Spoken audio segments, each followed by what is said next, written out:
By the way, I should have asked, is this inequality chart ready? Because if it's not ready, I cannot use the chart yet.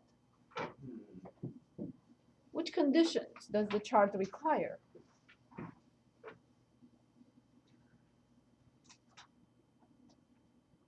I know 0 has to be there. Exactly, 0 on one side, awesome. What about the other side? There has to be a product or a ratio. Awesome, thank you very much. So we have 0 on one side and a product on the other, excellent. Good, so X is the top row has to give us space to put numbers in. So that is just a variable in the problem. What will be the next row? The next row will be dedicated to, if you want. And then the next row, which is this one, will be dedicated to, that's it. Sorry about that, one each, please. Sorry, Brad. Okay, and what about the last one? What am I studying? I'm not studying the top. I'm not studying the bottom. The whole thing. The whole thing. The whole thing. Very good. So this is negative x minus 3 over x minus 2. Very good. Now I have to identify which numbers go in the chart. It's a waste of time to put 15 million values of x. I only need 2. 1 for each factor, because they are linear factors. So what will be the 0 or the x-intercept of the first factor? Correct, negative 3. What will be the 0 or the x-intercept for the second factor? Do we know how we got negative 3? It's okay if you say no. Everyone? We know how we got negative 3? Good. And for the other one? 2. Very good. So which numbers and what is the order again?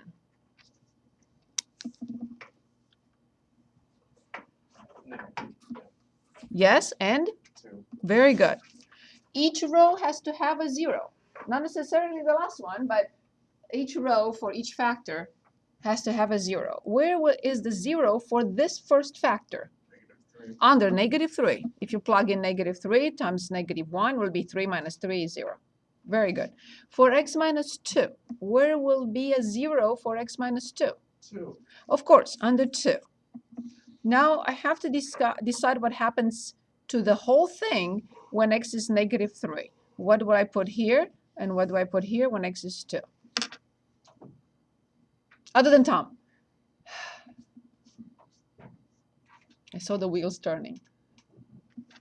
Under negative 3, what will I write? 0. Awesome, because we know that when the numerator of a fraction is 0, the entire fraction equals? 0. Awesome. And under 2? Undefined. Yes. Why do I have to write undefined under 2? If it were 2, you'd have 0 in the denominator. Which is not allowed because the fraction will be called? Divided by 0. Yes, and we like to use that fancy word, undefined. Good. So now I have to study the sign of this. Remember, these are linear functions. We are looking for the end behavior, in other words. So for the first function, which is negative x minus 3, will it look like this, which means from negative to positive? Or will it look like this, which means from positive to negative? I want to say 11. Okay. Positive and negative. Yes, because the slope is negative. Good. So positive to negative. Very good, because the slope is negative. Good. Can anyone tell us the sequence of signs for x minus 2 now? Negative to positive. Yes, because the slope is? Positive. Awesome. The book shows you to pick a number. Pick a number if that's easier for you. Pick a number between negative infinity and negative 3 for this. You'll see it's positive. Pick a number between negative 2 and 3 and infinity and plug it in. You'll see it's negative. The same thing for the other one. Good. So now here in the first subinterval, I divide a positive by a negative. I need just a sign. When I divide a positive, negative. In the middle, I divide two negatives. Positive. And on the last one. Correct. Only now, again, I look and see what I need to pick. So I want to find x such that this ratio is less than 0, which means it has which sign again? Negative. Negative. So now I'm looking at this. I don't care about anything else, but just the last row. Is the last row ever negative? Yes. I have to pick the corresponding x values that make that happening. Negative infinity to -3. Do I close at -3 or not? Meaning when I say close, I mean bracket. It doesn't go to -3. It doesn't. Yes, because there is no equal symbol here. So it's an open point. Then. It's an open point. Union? Union to open point also. Yes. Even if the inequality symbol had the equal symbol, I would have still not used this. Right, because it's undefined. Because it's undefined. So this is the method of solving what type of inequality again? Rational. Rational inequality. If you prefer a different method, it's fine. The method in the book, however, you have to be very careful. It will not tell you where is the open point or where is the parenthesis or bracket. Be very careful with that method. I accept it, of course. What's that notation before the parentheses? X. It says IN. X Oh, is a real number in the interval, between negative infinity and -3, or union to an infinity. Or you write solution or something in front of, yeah. Okay, yes, please. Sorry, Alex? back, Yes. -3 at the bottom now, again. How do we Where the get, zero is. how do we get the 0? You plugged in -3 for the top. And for the bottom. Yeah, well, because 0 is in the top, 0, any multiplication or division operations on 0 will still get you 0. So that's essentially what a fraction is. You're dividing by the denominator. See, Zero divided by negative negative x minus 3 is 0 at -3. So the numerator is 0. 0 over whatever except 0. 0 Yeah. over a number is 0. Mhm. And if the denominator is 0, which is x minus 2 is 0 at 2, then I don't care what I have at the top. It's undefined. Is that okay? So in a fraction, when the top is 0, the fraction is 0. In a fraction, when the bottom is 0, the fraction is undefined. So that's what signifies the 0 and the undefined. Better? Mhm. Okay, perfect. So part B, what is this?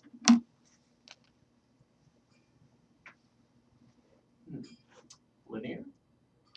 Well, No, there are 3 linear factors there. So It's cubic. it's cubic. So it's a polynomial.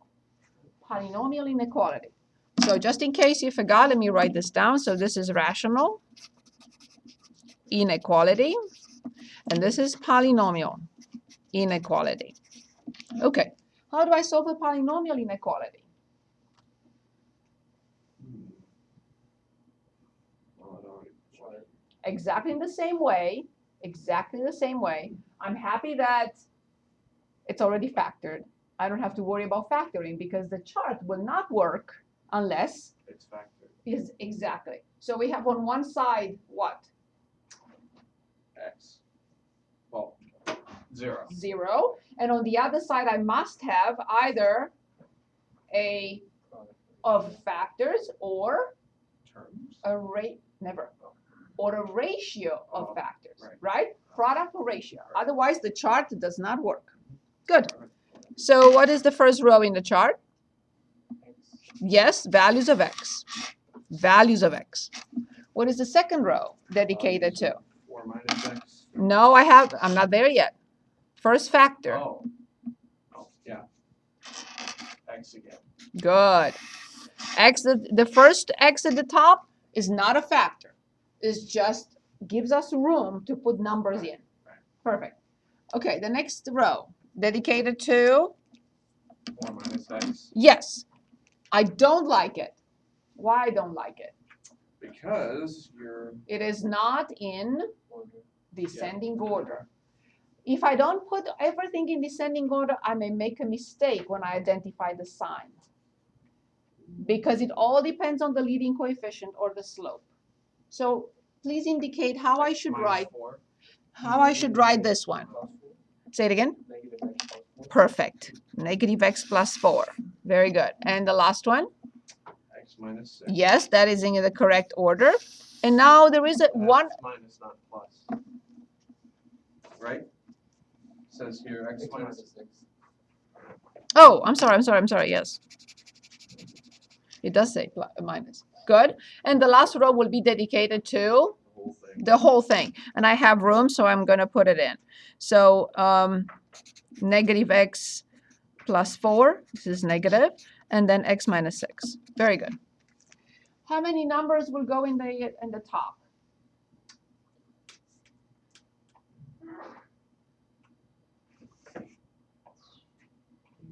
One for each factor. There is no ambiguity there, Yeah. right?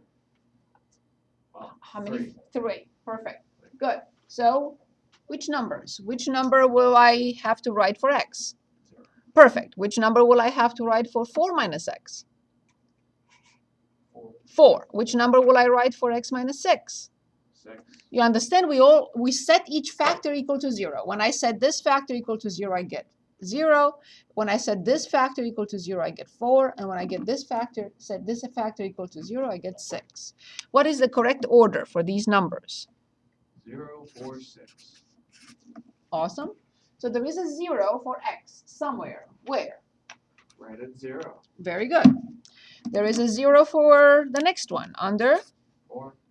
and there is a 0 for the last one. I know this one, but I won't say it. Under 6, correct? Yep. Good. So what happens to the whole product under 0, under 4, and under 6? Not Tom.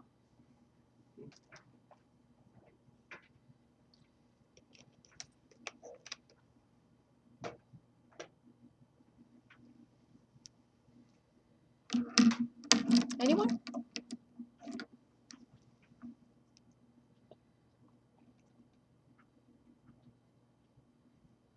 What do you think will happen to this whole thing under 0? It'll be 0. Of course, if any of the factors is 0, the whole thing is 0. What will happen under 4? 0. Good. And what will happen under 6? 0. Perfect. If any of the factors, there are 3 factors. If any of them is 0 at any point in time, the whole product is 0. Do we understand that? Is that clear? Perfect. So now please tell me the sign of this first factor, the sequence of signs. Not Tom. Negative and positive. Very good. Do you all agree with negative to positive? Yes? Plug in a number. If you don't trust it, plug in -5 and then plug in 10. And you will get that sequence of signs. What about x minus 6? Because it's the same type with x. Negative to positive. Negative to positive. But negative x plus 4 is different. Because the x is the opposite. It has a negative leading coefficient. Yeah, because, and as such, it's positive to negative. Positive to negative. On the first subinterval, we multiply 2 negatives. Good. On the next subinterval, we have 1 negative. Negative. On the next subinterval, we multiply 2 negatives. And on the last subinterval, we have 1 negative. Now I look here. And what do I pick? The negatives. So is this product ever negative? Remember, I don't care about anything else anymore. Is the product ever negative? For which x values? 0 to 4, 6 to infinity. Correct. So how will I write the solution? X is a real number in the interval. Bracket 0, 4, bracket union 6 infinity. Do we all agree with this? 0 to 4, union 6 to infinity. Do we understand? Do we have questions?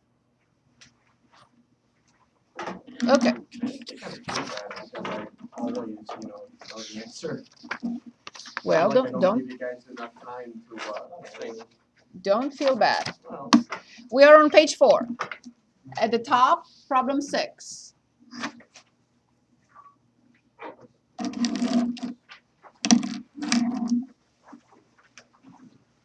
Okay? So let's think for a moment, 1 minute.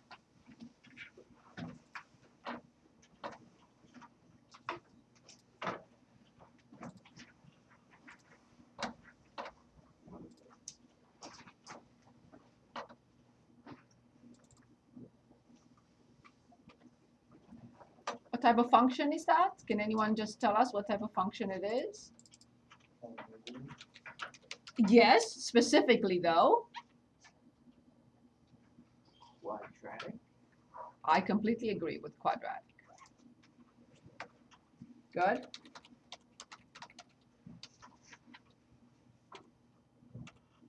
Although it's in ascending order, Very good. So what will you do first? change the order to descending. Very good. That's That's the first step. Good.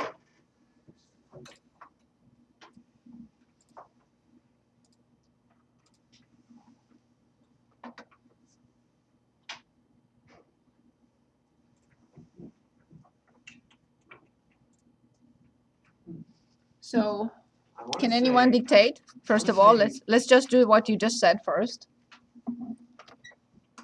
negative 0.0 for x squared plus 12x minus 1500. Very good.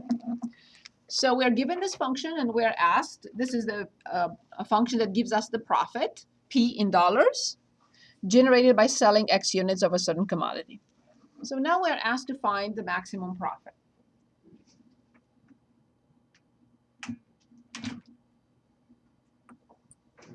B over 2a.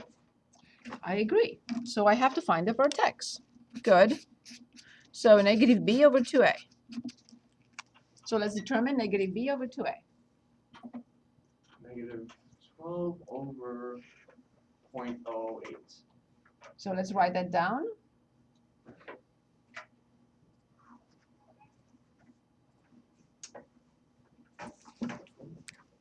So negative B, which is 12, divided by 2 times this, negative 0.008. Good? So let's determine this. So times 8,000, right? So the numerator, Because dividing by a decimal is yeah. So this is like multiplying both top and bottom by 1,000. So it's 12,000 divided by 8, the same thing. Or 12 divided by 0.008. Correct. So what do we get?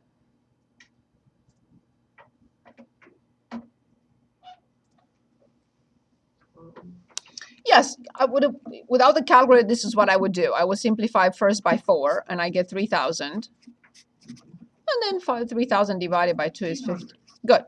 The measurement unit is crucial. I cannot accept 1,500. So what is the measurement unit? So this is 1,500. The measurement unit will be? units. Very good.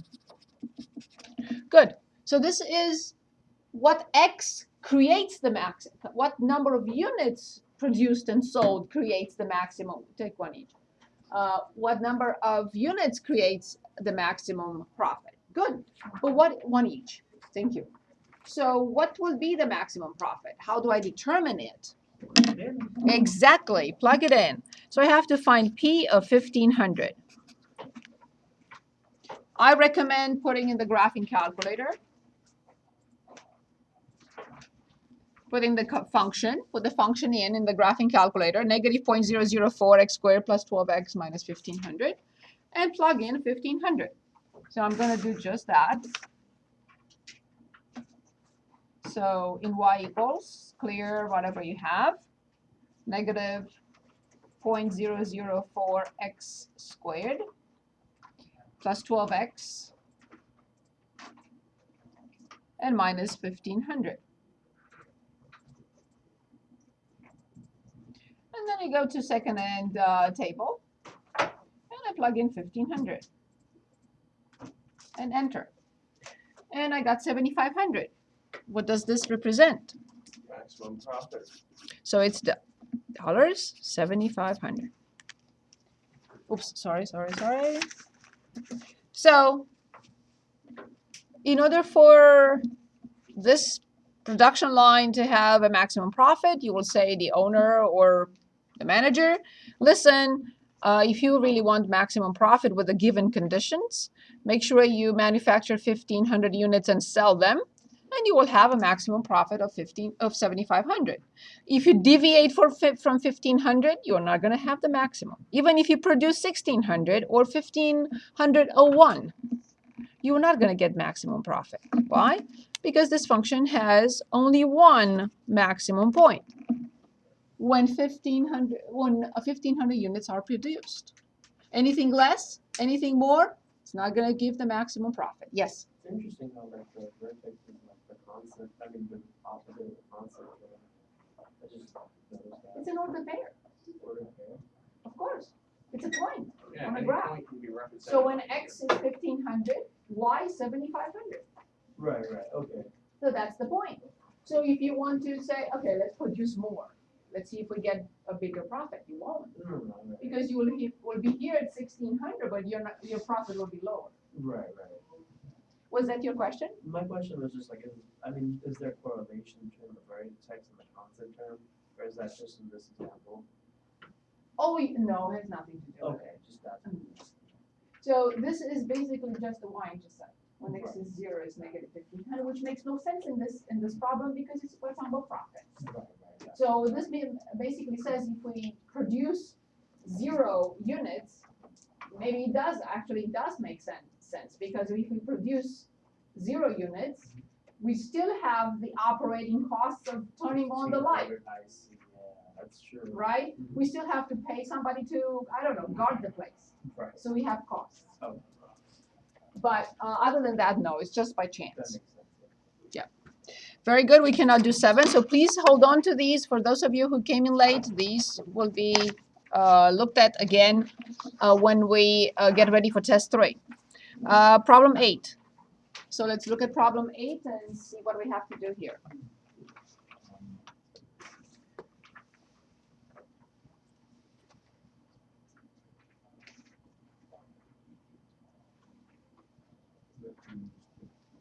Ryan, you need my help? Eddie, did you help him? You need me? Yeah, we're Okay, good. Okay, what are we doing here? What are we doing here? graphing a polynomial function. Good, this is the polynomial function. And there is a list here, domain, x-intercepts, and multiplicities, y-intercept, max possible number of turns, of course, degree. 5. Yes, symmetry, range, max, minim, present the chart with the ordered pairs, and don't forget to graph the function. Okay. So it is a polynomial function, and we have to start with a degree. What is the degree for this function?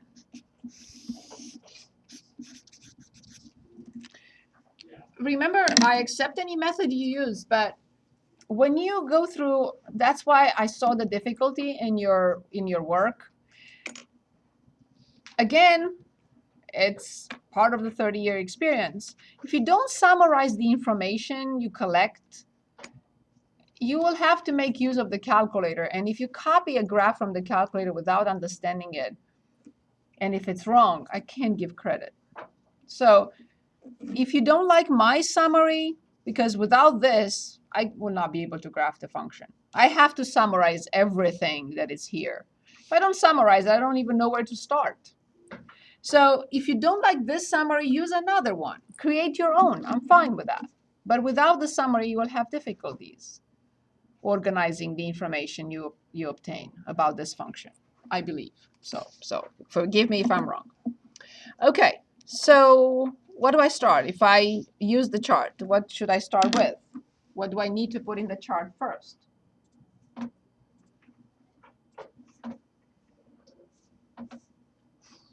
Zero. Well, I have to go through this list and check them. Done, done, done, done, done. In the chart already. So what do you think is the first thing? Domain. Yes, of course. What is the domain of this function?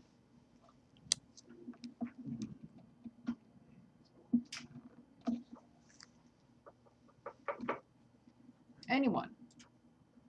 Other than Tom. Oh, real numbers. Correct. Why?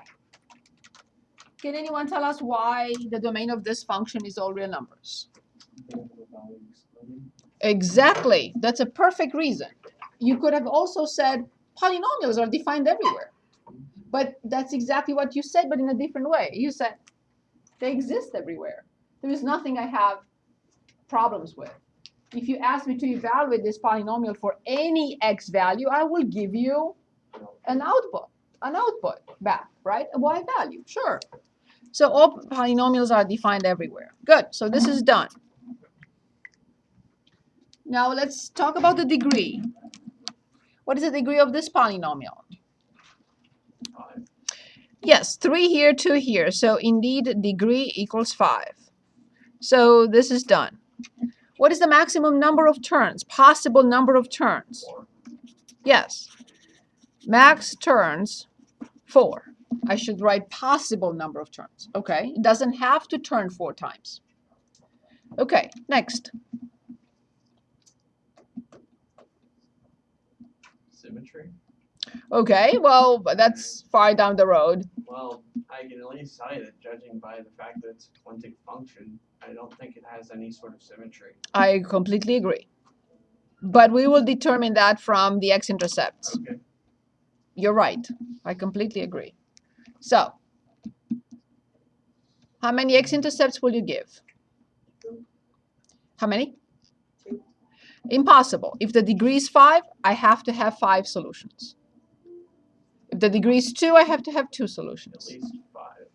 Not at least, not less, and not more. Exactly 5. If the degree is 5, 5 solutions. Huh.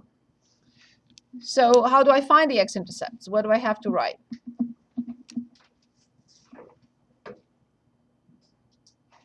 For any function, how do we find it? Y-intercept, the X-intercept. Plug in y for 0. Correct. So I have to replace y by 0, and I get x cubed, and x minus 2 squared equals 0.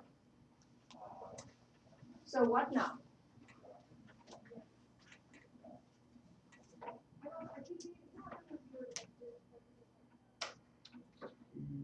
What is the next step? So as we said, how many solutions do we have to write? 5. 5 solutions, mandatory. Very good. Ready. 0 is a multiplicity 3. Very good. X equals 0 with multiplicity 3. What does that mean? Multiplicity 3 for a solution. How many times it occurs? Right, but that, when it comes to the graph, multiplicity 3. Crosses it slowly. Cross slow. Very good. Okay. Next. And then 2. Multiplicity 2.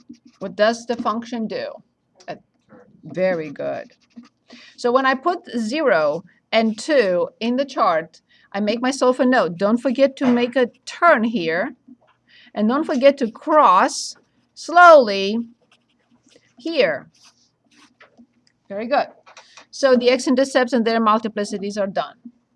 Y-intercept. How do I determine the y-intercept for any function? Plug in x for 0. But I already have it.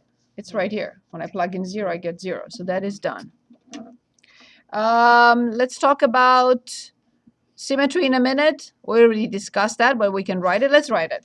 So I have to write that f of negative x does not equal f of x, and obviously does not equal negative f of x. Not symmetric. So we are not talking about the axis of symmetry here. This is not a quadratic function. Someone wrote no axis of symmetry. No, this is not the point. The point is whether this function is symmetric, its graph is symmetric with respect to the y-axis or symmetric with respect to the origin. That's all it means. And how did I so fast know that this function is not symmetric? Because I see that it will cross at 0 at the origin and it will turn at 2. So there's nothing, if it turns at 2 and it does not turn at negative 2, it cannot be symmetric with respect to the y-axis, right? That's one thing. And the fact that it turns at 2 and it does not turn on the other side of the origin, obviously it's not odd either. Good, so symmetry is done. The range has to wait. The max min with the graphing calculator. And we have the chart, any chart, if you don't want this one, another one. But what I forgot to add here is the end behavior. What is the end behavior of this function?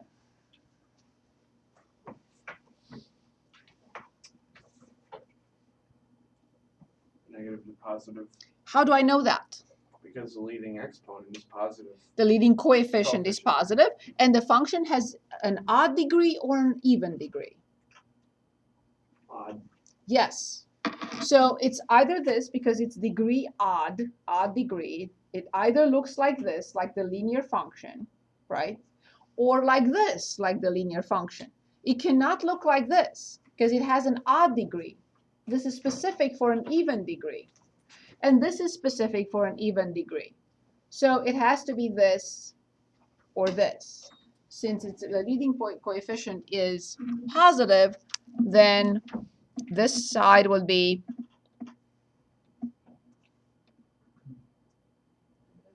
say it again. Very good. Negative infinity, and this side will be Positive. good. So I will plot the given points, the 2 points that I have, 0, 0, and 2, 0. That's all I have, basically. And I have the end behavior. And I have, this is crucial to remember, cross slowly and then turn. So now let's try and make sense of this information. It's coming from negative infinity, going up to the origin, where it slowly crosses, but it has to come to a maximum. It has to turn, because it comes back at the x, on the x-axis at 2, 0. It must turn here and go to infinity. One more time.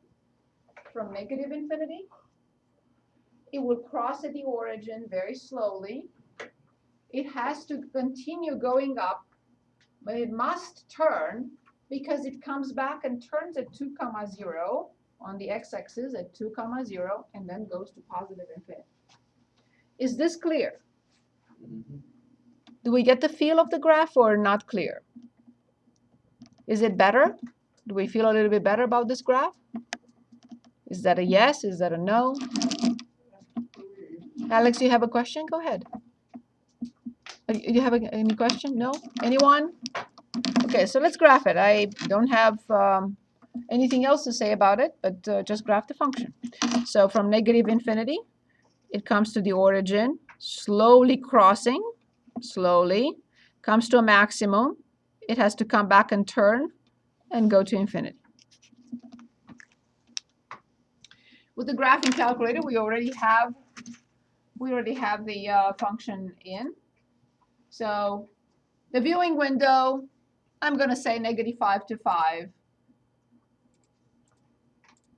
with a scale of 1, and -4 to 4 with a scale of 1. I'll figure out in a minute if I need to make any adjustments. So it's coming from negative infinity.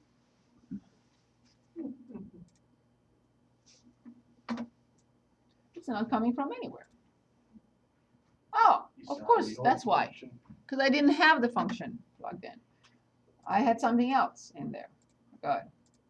So x minus 2, everything squared. Okay. So it's coming from negative infinity. It crosses slowly, not like this, but very slowly. There is only one intercept, although there are 3 solutions there. There is only one cross. There is only 0, 0. It comes to a maximum because it has to come back and turn at 2, 0 and go to infinity. So I know the local minimum. This is the local minimum 2, 0. But I don't know this local maximum. And I have to determine it. So with second and calc, I want a maximum, which is 4. And the left point that I choose is 0. The right point that I choose is 2. And then I press enter again. I don't want to guess. And it will give us this maximum, which is at 1.12. And the maximum is 1.1. I will put in the chart. 1.12 and 1.1. Any questions about this polynomial function? Do you think we need more examples with polynomial functions? Or are we okay with polynomial?